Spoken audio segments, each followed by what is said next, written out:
Buenos días, buenas tardes, buenas noches. Bienvenidos a un nuevo episodio de Aquí se habla libertad, arrimados al Mingo TV, el canal de YouTube de José Domingo Blanco y Erika Mendoza Tobar. Como les decimos siempre, si ustedes quieren tomar contacto con José Domingo Blanco o con Erika Mendoza, por X pueden hacerlo. A uno lo buscan como @mingopiso1 y a Erika como @ementov. En Instagram lo mismo. En Instagram ellos son muy movidos. A uno lo consiguen como @mingotv, el mismo nombre del canal de YouTube, y a Erika la consiguen como @ementov. Recuerden darle ustedes like al programa, suscribirse al canal, tocar la campanita de tal manera de que les avisen para las próximas oportunidades lo que está pasando, las cosas que incorporamos a través de este canal. Ustedes saben que este programa Aquí se habla libertad sale lunes, miércoles y viernes, y con los especiales el domingo. No hemos estado muy rigurosos por razones de trabajo y por razones de circunstancia de lo que significa en este momento pues tratar algunos temas. De hecho, este programa sale los lunes con mi acompañante habitual. Él ha tenido algunas dificultades y al final yo preferí que en lugar de que saliera el 25 de marzo lunes, saliera el 26 de marzo martes. Un poco para ver si los acontecimientos definitivamente se precipitaban. Hoy, lunes, mientras estoy grabando este programa, el grabé o puse un tweet en donde decía, bueno, más allá de los acontecimientos, si se precipitan o no, me permito leerles a ustedes lo que efectivamente puse. Miren, a estas alturas y sin tener que esperar el desenlace, tal vez algunos podrían comenzar a reconocer que la estrategia asociada a la inexistente ruta electoral siempre fue un desvarío. No había que esperar a esto para tener conciencia de que siempre fue así. Y dije saludos. Lo primero que yo quiero decir es que no es un tema de desencuentros personales con un candidato o su sustituto. No es un tema de la duda obsesiva. No es un tema de llevar la contraria. Es un tema de mero sentido común. De ninguna manera yo veía la posibilidad de que aquí en Venezuela en el corto plazo se pudiese hablar de un curso electoral tal y como se entiende en el resto de los países. En el resto de los países, una elección es el resultado, es la expresión, el síntoma positivo de la salud democrática. Y entonces aquí tenemos un primer problema.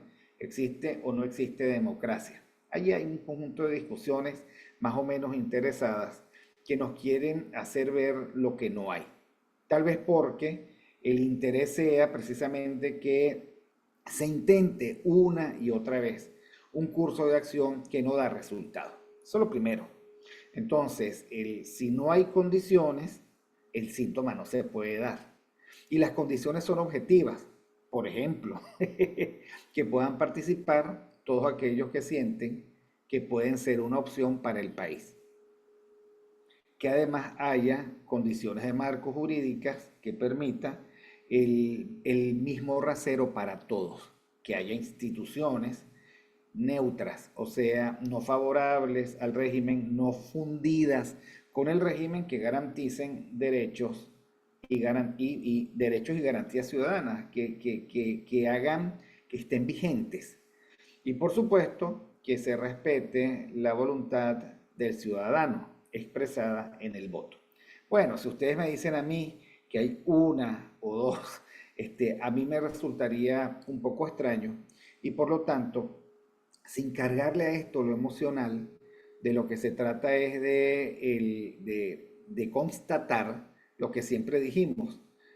No hay condiciones para que se pueda hablar de una ruta electoral y por lo tanto, tarde o temprano, nosotros nos vamos a conseguir con una inmensa pared insalvable que trae como consecuencia, como única consecuencia, una nueva época de frustración para el país, cosa que yo no creo que el país se lo merezca. Y por otra parte, el circunstancia que, digamos, que debe ser asumida con responsabilidad por líderes, asesores, estrategas y grupos que en su momento dijeron que sí era posible. De todos modos, y como eso es lo que hay, a mí me gustaría compartir con ustedes una mirada un poco más espiritual, porque al final la gente puede decir, bueno, hasta de Dios estamos abandonados. Y la verdad es que uno podría preguntarse una y otra vez, en medio de tantas circunstancias que nos toca vivir, preguntarle a Dios por un poco de desfachatez si en serio se ha ido. ¿Ok? Y la pregunta no resulta del todo mala si la respuesta es asumir un proceso o un tiempo de discernimiento. Discernimiento que hay que dejar pasar primero las épocas de duelo o los momentos de duelo. A ver, cuando esto ocurre, el final de la trama siempre es algo así como un regreso desolador y silencioso. Es una especie de desandar el camino. Luego de 6 meses de expectativas al alza que comenzaron el 22 de octubre para buena parte del país, el que creyó que eso podía ser, luego de haber depositado tantos montos de confianza en un liderazgo, luego de ver cómo se plantean un obstáculo y otros, luego de sentir que esta vez sí era posible porque el compromiso del liderazgo era, entre comillas y abro comillas, hasta el final. Luego de que se van apagando las luces del escenario y no termina de salir el artista o de cantar la canción que nosotros queríamos que nos cantaran, pues nos toca una y otra vez, porque esto ya lleva 25 años y no es la primera vez que ocurre. Puede ser que haya habido mejores o peores protagonistas. Puede ser que haya habido más o menos emoción entregada. Puede ser que nos hayamos sentido en otro momento más temerarios y por lo tanto más capaces de hacer cosas. Pero bueno, lo cierto es que después de 25 años, nosotros por lo menos deberíamos incorporar a nuestro marco de experiencia que esto siempre termina más o menos así. O sea, terminamos nosotros desandando el camino.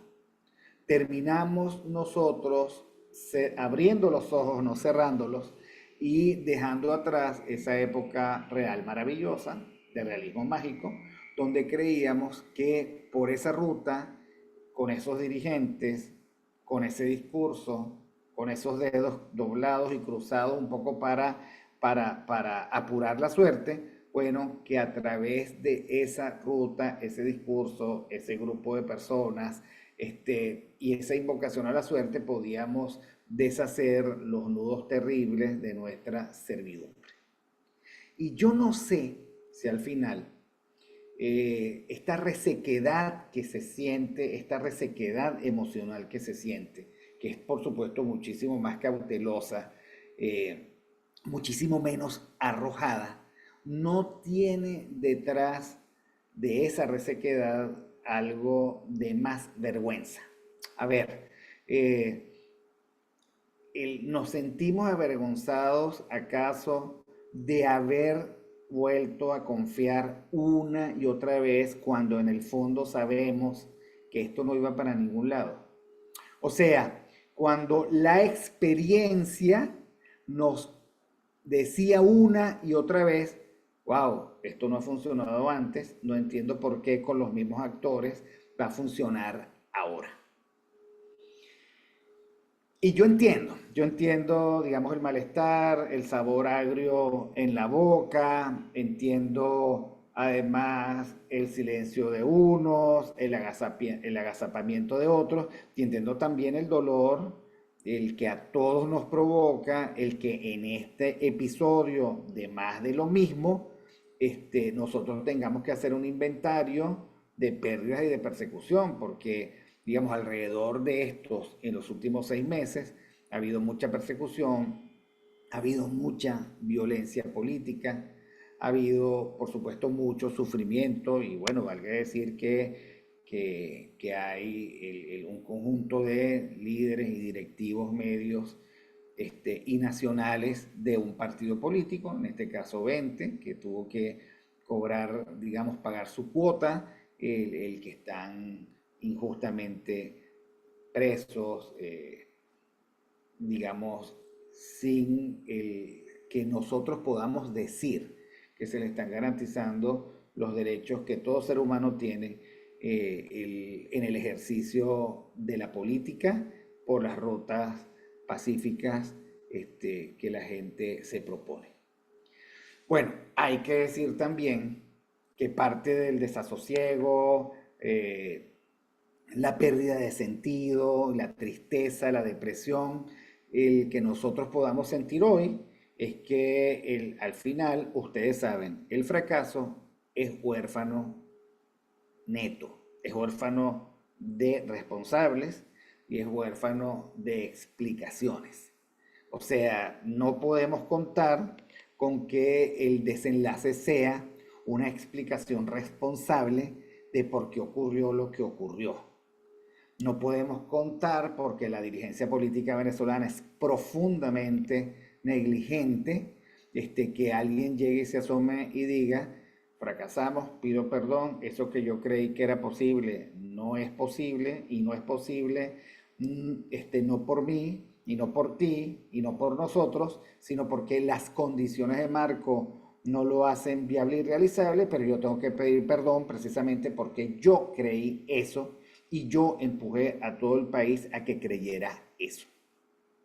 Porque la verdad es que lo que es absolutamente imperdonable es que siendo tan clara la imposibilidad, se hubiese seguido avanzando por esa ruta. Es imperdonable porque llevamos un cuarto de siglo en esto, es imperdonable porque el alza inflacionaria de las expectativas para una caída después tan brutal de esas mismas expectativas genera una condición de ánimo y un humor social que no nos conviene y no nos favorece. Los mismos que decían eso amenazaban con que se iban a ir 5 millones más de venezolanos. Y la verdad es que es inaceptable. Yo creo que la reflexión debería ir por allí. Es inaceptable que de nuevo se intentara un engaño, que de nuevo se intentara el arrastrar a la gente por un camino que no existía y que ellos sabían que no existía. Es irresponsable porque la realidad indica que la farsa está allí, que la farsa sigue montada, ¿ok? Y que nos siguen intentando a nosotros cobrar el espectáculo en el que caemos una y otra vez. Y como estamos en Semana Santa, nos toca a nosotros pensar en en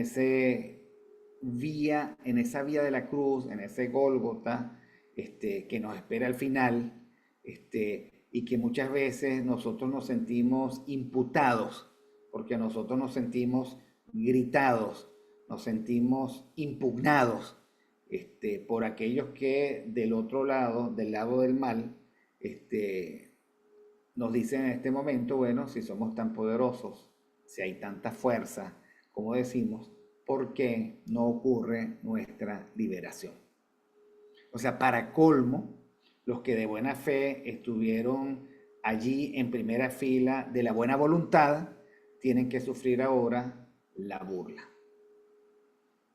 Y ellos tienen la gente de buena fe tiene que sentirse en este momento profundamente indignada, porque la verdad es que detrás de esa esperanza invertida malamente en liderazgos de verdad moralmente incompletos, invertida malamente, esa gente, la verdad es que en el país, los que viven allí o fuera del país, los que sintieron que debían irse, se saben clavados en el duro madero de la imposibilidad hecha de miedo, de hambre, de tristeza y de muerte. Este, la verdad es que nos piden que nos arranquemos los clavos y estamos clavados. Nos piden que resolvamos el problema, pero nos llevan por la ruta que no es.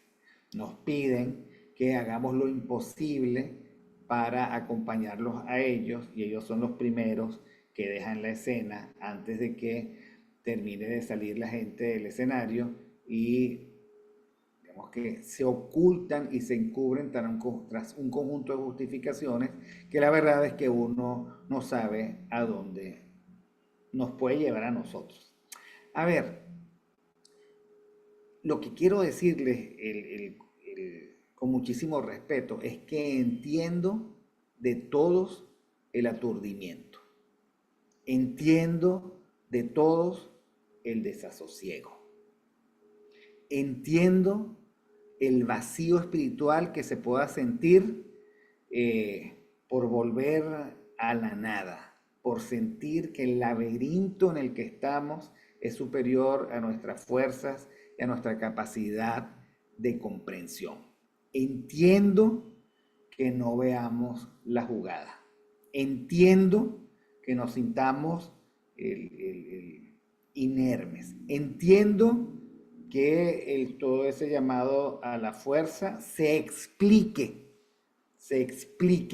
en términos de la debilidad que a la hora de las chiquitas nosotros sabemos que tenemos, frente a un régimen de hechos cumplidos, que él tiene sometido a su libre arbitrio, al de ellos y no al nuestro, a sus ganas, todas las instituciones que ya no son, que parecen pero que no son. Entiendo eso.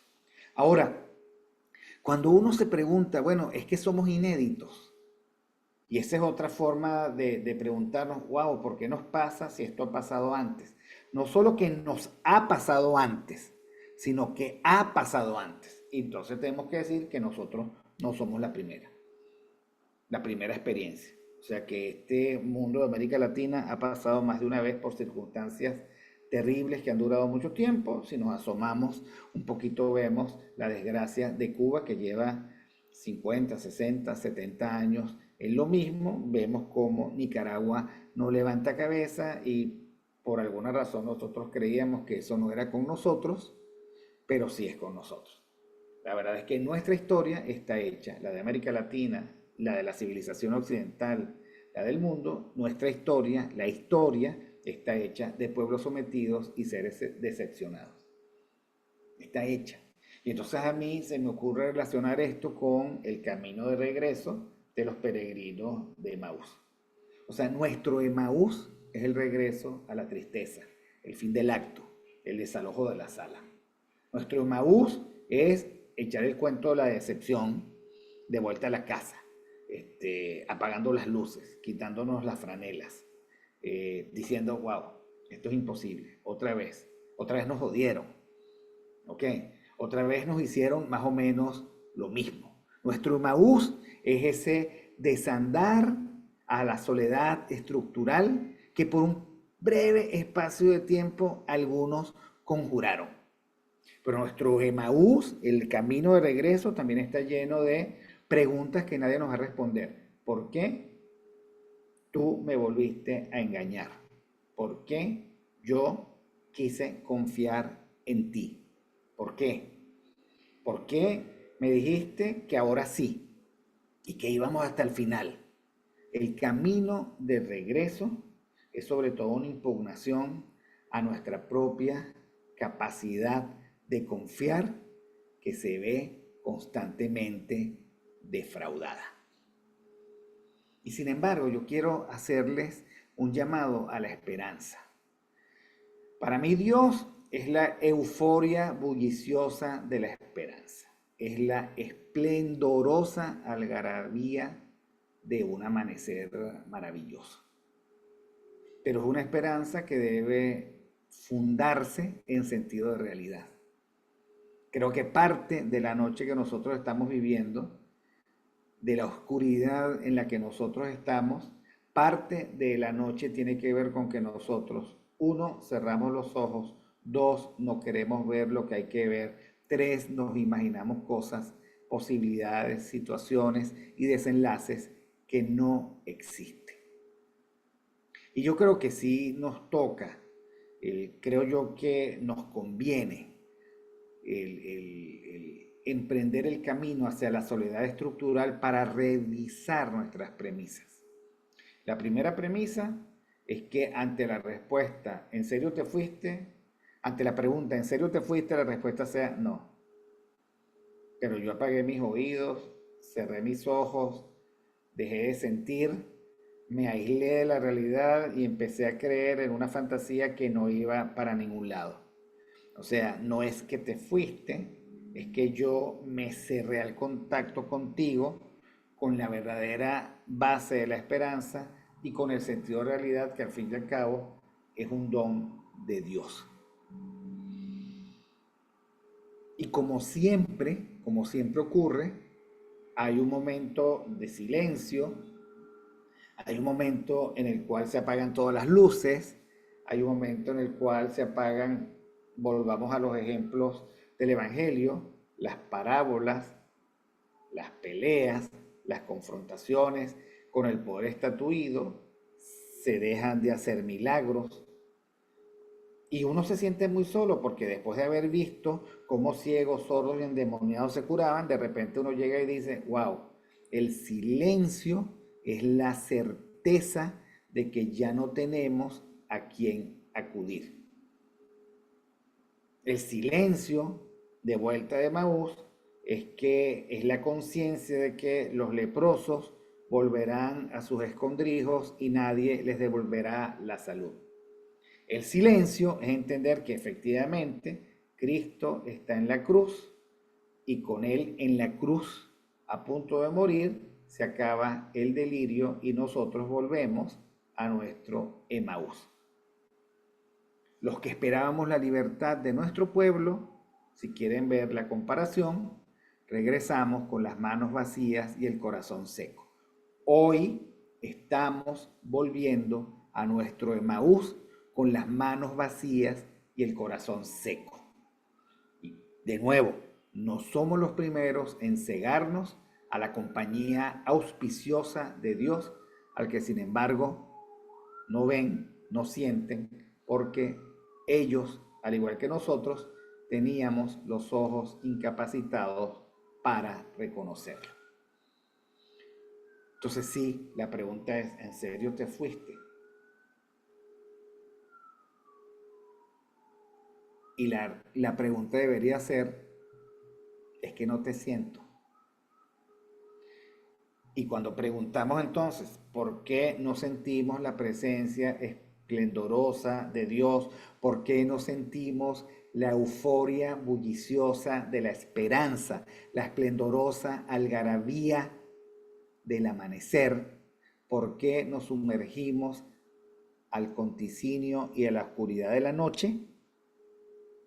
Y es simplemente porque no teníamos los ojos capacitados para reconocerlo, ni a Dios que nos acompaña, ni a la realidad que estamos viviendo.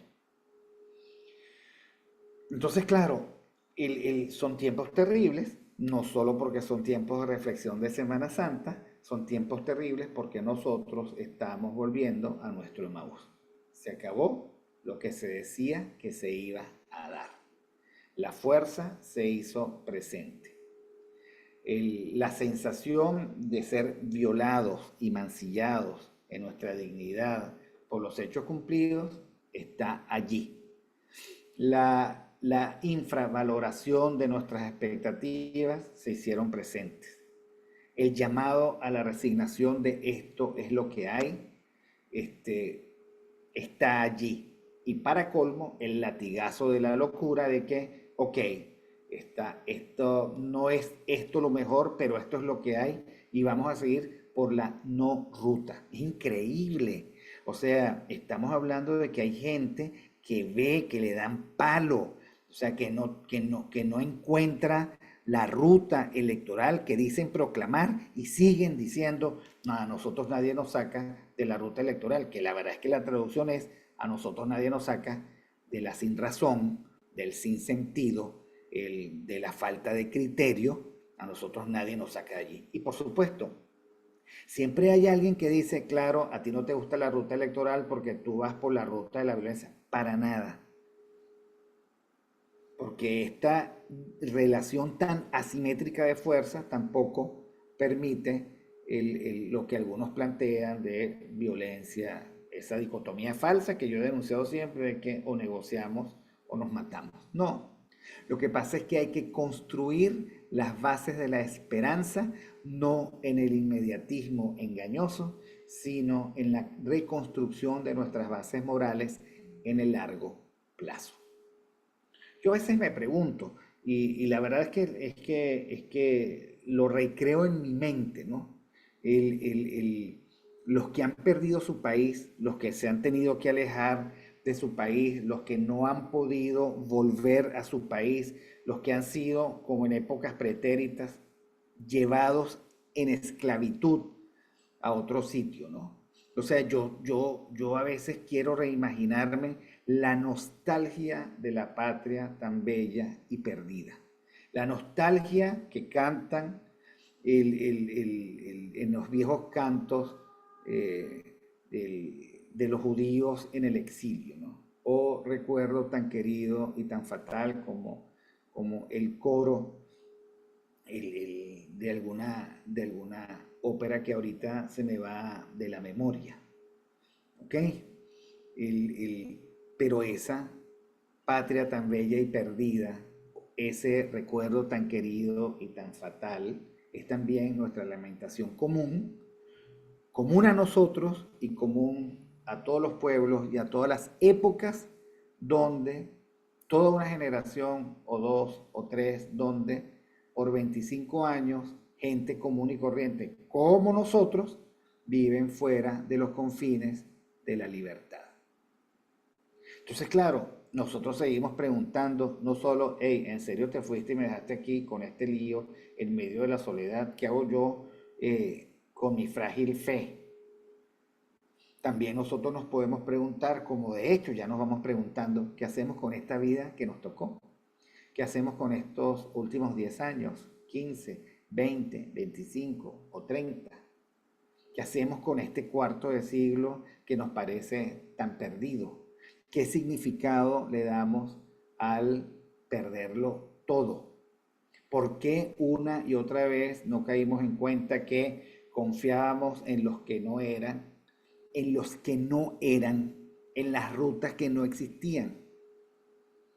¿Qué pasó que no supimos, no sabemos lo que hacemos?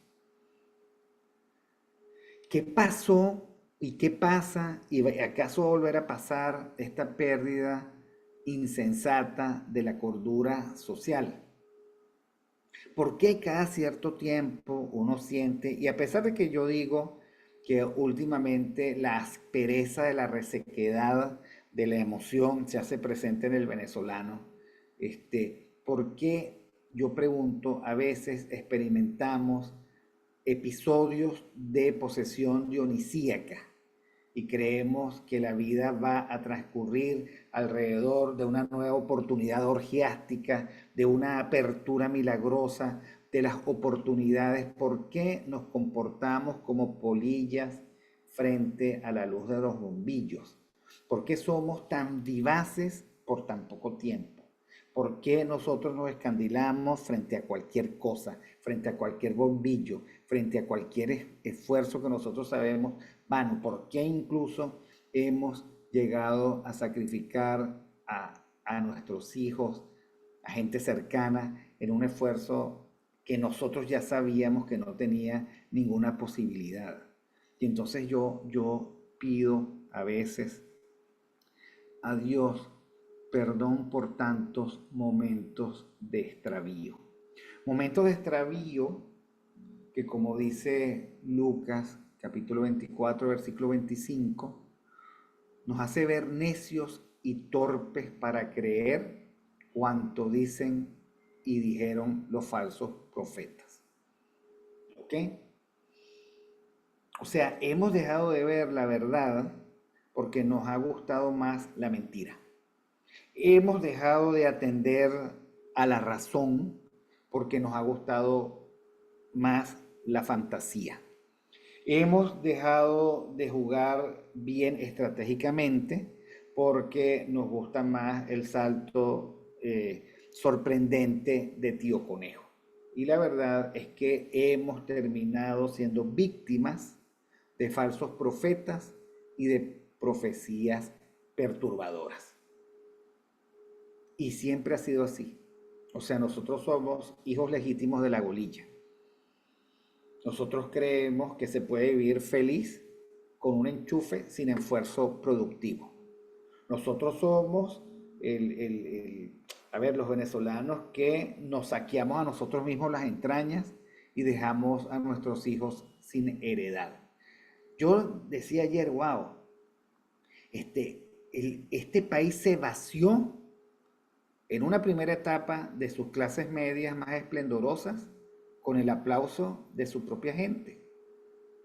Este país se vació de jóvenes, de profesionales, a los que ellos hacían gala de que se iban, hacían gala de que dejaban atrás un país que no valía la pena, pero también hacían gala, lo supe yo, lo vi, ustedes también, bueno, el respaldo de la gente, sí, que se vaya, sí, mejor que se vaya, aquí no hay nada, ¿no? Entonces, este es el país que piensa en términos de nación, pero que a la hora de las chiquitas celebró la diáspora, aplaudió la fractura de la familia, tal vez porque una cosa es llamar al diablo y otra verlo venir. Tal vez es porque una cosa es sí vete y la otra cosa es experimentar la soledad, la fractura y la fragmentación. Pero nosotros lo hicimos y yo creo que parte de la revisión es que nosotros hemos sido víctimas propiciatorias de nuestras propias conductas y de nuestras propias decisiones. Nosotros aplaudimos la diáspora, celebramos la fractura de las familias, celebramos la presencia del hombre fuerte al frente, idolatramos al militarismo subyacente, apostamos a la salida fácil, al abrazo puñalero, a la convivencia en paz con la bestia voraz, ¿ok?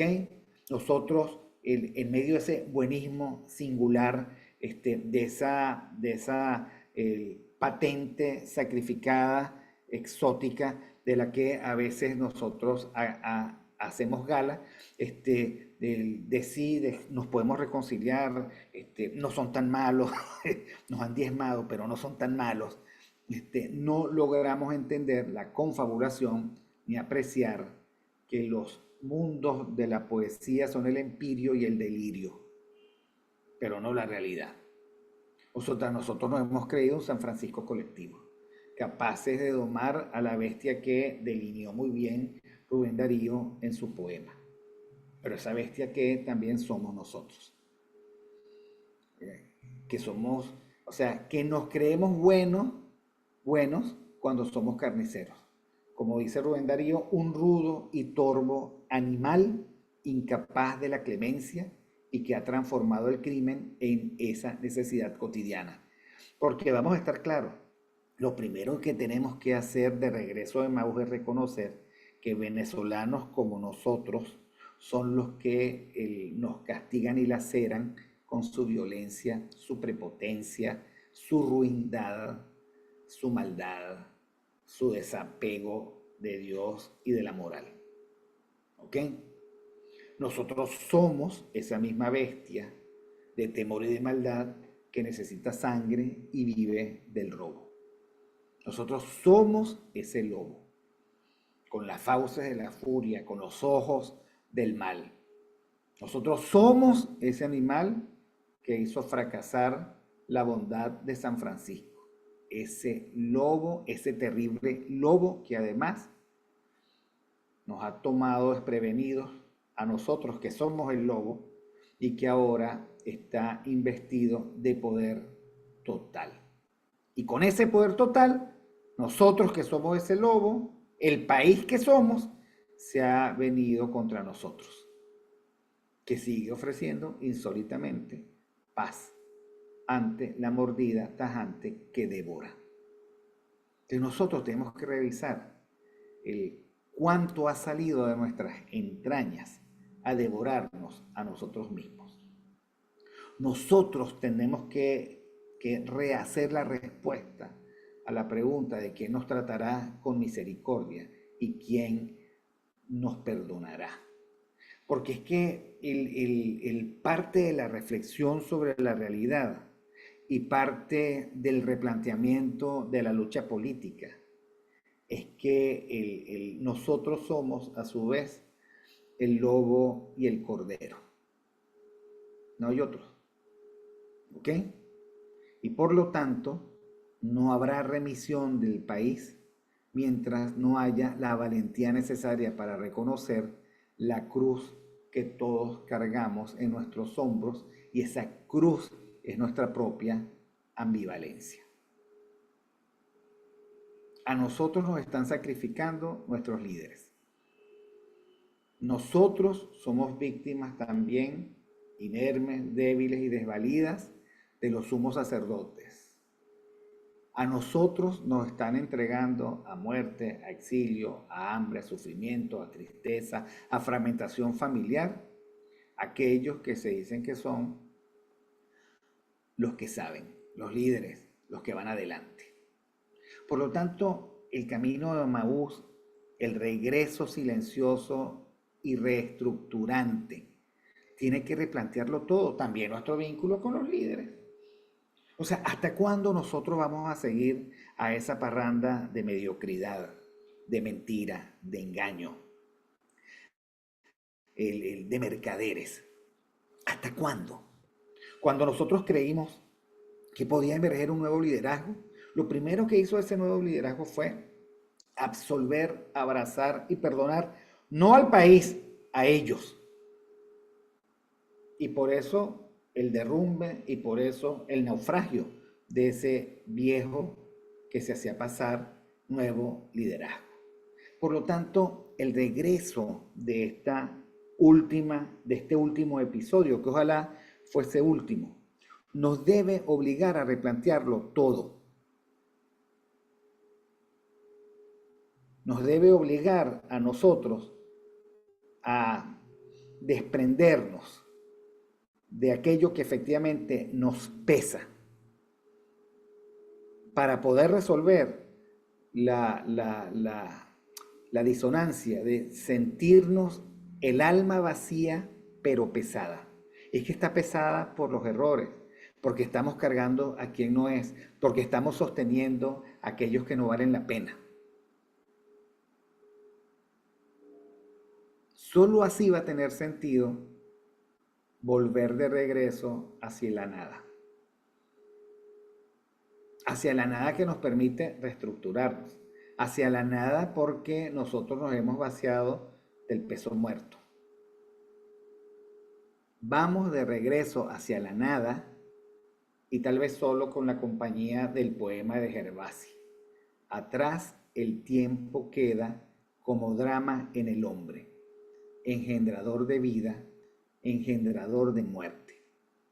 El tiempo que levanta y desgasta columnas y murmura en las olas milenarias del mar, los pasos en el polvo, el fuego de la sangre, el sudor de la frente, la mano sobre el hombro, el llanto en la memoria. Todo queda cerrado por anillos de sombra. Volvemos a Emaús como si fuéramos inmigrantes que venimos del destello.